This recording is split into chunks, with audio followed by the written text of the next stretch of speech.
Vaovao ny commune Antananarivo renivohitra tao aorian'ny nandehanan'ny ben'ny tanàna ny commune Antananarivo renivohitra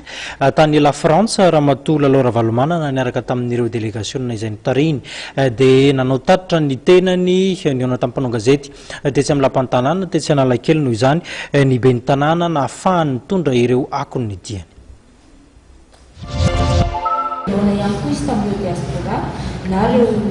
Terata malagasy monina mipetraka any France monina sinasany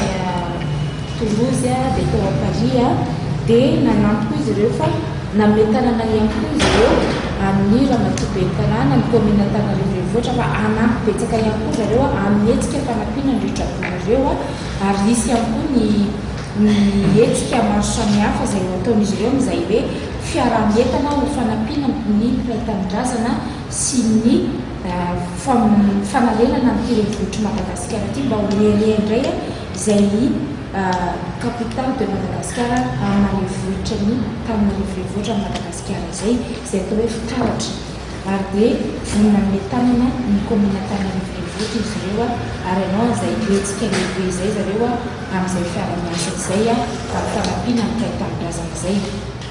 Ny ankoatr'izay ihany koa dia misy ihany koa ny fandehanan'ireo délégation vatan'ivon'ny commune Antananarivo renivohitra tany amin'ny Côte d'Ivoire izay niompana betsaka tamin'ny resaka fahasalamana niady amin'ny VIH/SIDA dia notarihan'ny premier adjoint sy ny directeur social